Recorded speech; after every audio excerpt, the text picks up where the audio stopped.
En la historia bíblica, hay tres figuras notables que desafiaron el destino de la mortalidad, siendo Elías uno de ellos. Durante una era tumultuosa en Israel, marcada por el reinado de Acab, uno de los monarcas más nefastos, Elías emergió como una figura clave. Este profeta, oriundo de Tisbe en Galaad, se distinguió no solo por sus profecías, sino por su vida ejemplar, que eclipsó incluso a la de muchos reyes, sin tener un libro dedicado a su nombre.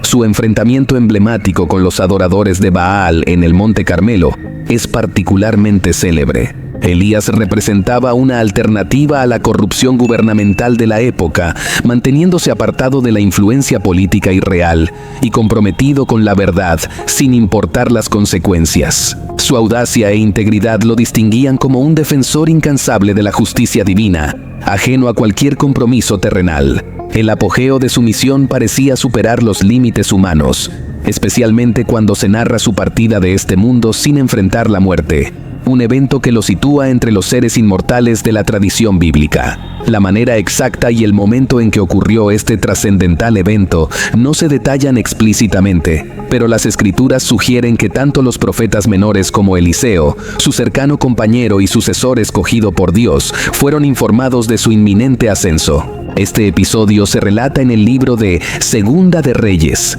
capítulos 1 y 2, donde también se describe una profecía sobre el rey de Asiria, asegurando que no lograría conquistar Jerusalén en un acto divino de protección, tanto por el legado de David como por el honor de Dios. Elías estaba destinado a ser llevado al cielo, y Dios le había revelado no solo que esto sucedería, sino también cómo y dónde ocurriría. Este conocimiento es lo que impulsó a Elías a dirigirse hacia el río Jordán con determinación. A lo largo de esta narrativa, Elías pide a Eliseo en repetidas ocasiones que se quede atrás mientras él continúa su camino designado por Dios hacia lugares específicos, empezando por Betel y luego Jericó. Pero Eliseo, fiel a su maestro, insiste en acompañarlo, afirmando su lealtad con las palabras: «Vive el Señor y vive tu alma, que no te dejaré». Los profetas en Betel y Jericó, conscientes de lo que estaba por suceder, se acercan a Eliseo para confirmar si está al tanto de que Elías será llevado ese día, a lo que Eliseo responde afirmativamente, pidiéndoles que guarden silencio al respecto.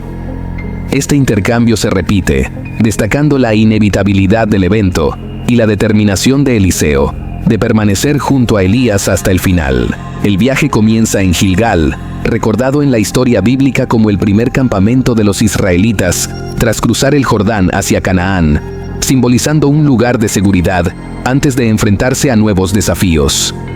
Desde Gilgal, Elías y Eliseo se dirigen a Betel, un lugar de adoración y comunión con Dios, y finalmente al Jordán, que aquí simboliza no solo la muerte física, sino también un umbral hacia una nueva realidad.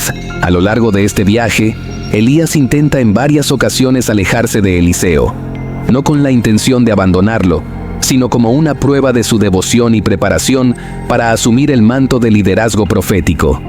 Eliseo, reconociendo la importancia de este momento y su propio papel en la continuidad del ministerio profético, se mantiene inquebrantable en su compromiso de no abandonar a su maestro hasta el final. Al arribar al río Jordán, Elías y Eliseo presenciaron un cambio drástico en el escenario que desembocó en un evento prodigioso. Un grupo de 50 profetas observaba desde la distancia mientras Elías, utilizando su manto, golpeaba las aguas del Jordán, provocando que se dividieran y permitieran a ambos cruzar sobre suelo seco. Una vez al otro lado, Elías invitó a Eliseo a expresar un último deseo antes de ser llevado al cielo. Eliseo solicitó una doble porción del espíritu de Elías, a lo que Elías respondió que sería un pedido difícil de cumplir, pero posible si Eliseo era testigo de su partida. Este acto evocaba el milagro realizado siglos atrás cuando Moisés y los israelitas cruzaron el Mar Rojo, también sobre tierra seca. Al igual que en aquel entonces, las aguas del Jordán se separaron para Elías y Eliseo. Durante su conversación, un carro y caballos de fuego aparecieron, separando a los dos hombres y llevando a Elías al cielo en un torbellino, un evento maravilloso y único. Este momento íntimo entre dos amigos fue interrumpido por la aparición divina que ascendió a Elías al cielo. Eliseo, testigo de este milagro, exclamó en señal de respeto y pérdida, rasgando sus ropas en señal de duelo. Sin embargo, recogió el manto caído de Elías, un símbolo de la transferencia del llamado profético, y con él replicó el milagro de dividir las aguas del Jordán, afirmando su sucesión como profeta. Los profetas que observaban desde Jericó reconocieron en Eliseo el espíritu y el poder de Elías, aceptándolo como su nuevo líder. Esta transición demuestra que la obra de Dios no termina con la partida de sus siervos. Siempre hay un plan divino en continuidad. Aunque Eliseo pudo haber sentido temor inicialmente, rápidamente asumió su rol como el nuevo profeta, marcando el inicio de su ministerio bajo la guía divina.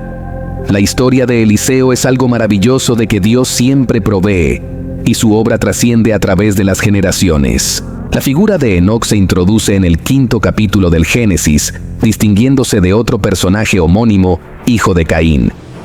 Enoc, después de vivir 65 años, tuvo a Matusalén, conocido en las Escrituras como el ser humano más longevo registrado. Este Enoc, bisabuelo de Noé, se destaca en las genealogías bíblicas no solo por su descendencia, sino también por su carácter excepcional. En el libro de Judas, se cita a Enoc, el 7º patriarca desde Adán, profetizando sobre el juicio divino, demostrando su profunda conexión espiritual en un tiempo previo al diluvio, marcado por una corrupción generalizada. A diferencia de sus contemporáneos, cuyas vidas se resumen en nacimientos y descendencias, la historia de Enoc se distingue por su comunión íntima con Dios. Esta relación especial no solo lo convirtió en un modelo de fe y rectitud para generaciones futuras, sino que también enfatiza la importancia de una vida dedicada a la obediencia y el temor reverente hacia Dios. La Escritura nos dice que Enoc caminó con Dios durante 300 años tras el nacimiento de Matusalén, y su vida terrenal culminó a los 365 años, no con la muerte, sino con una desaparición divina, siendo llevado por Dios. Este acontecimiento, considerado el primer arrebatamiento en la Biblia, sugiere una comunión con Dios tan profunda que trascendió la muerte física. El testimonio de Enoc, preservado tanto en Génesis como en Hebreos, donde se afirma que fue trasladado para no ver la muerte por haber agradado a Dios, resalta la creencia fundamental de que sin fe es imposible agradar al Creador.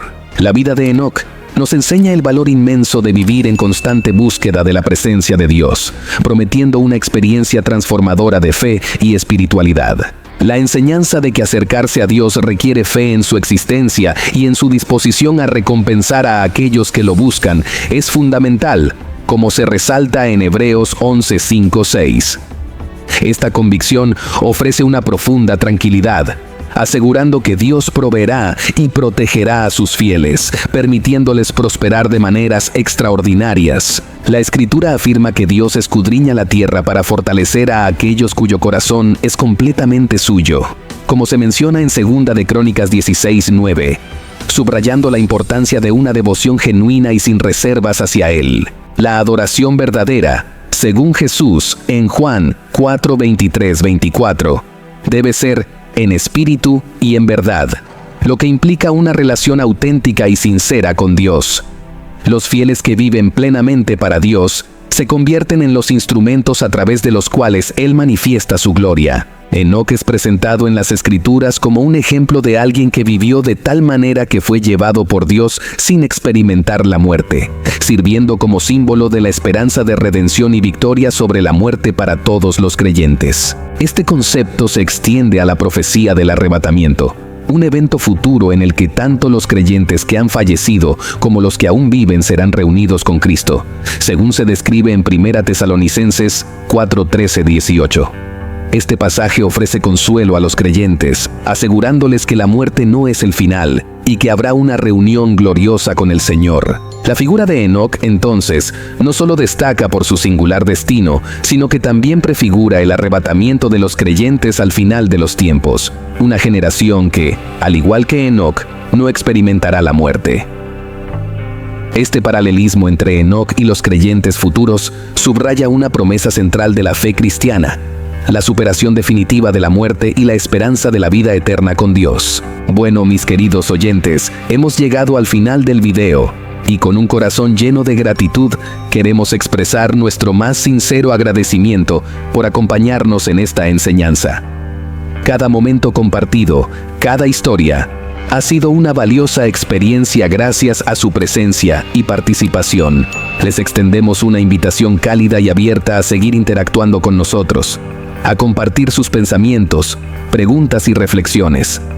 Su voz y su perspectiva enriquecen cada conversación, y juntos continuamos construyendo una comunidad de aprendizaje y crecimiento mutuo.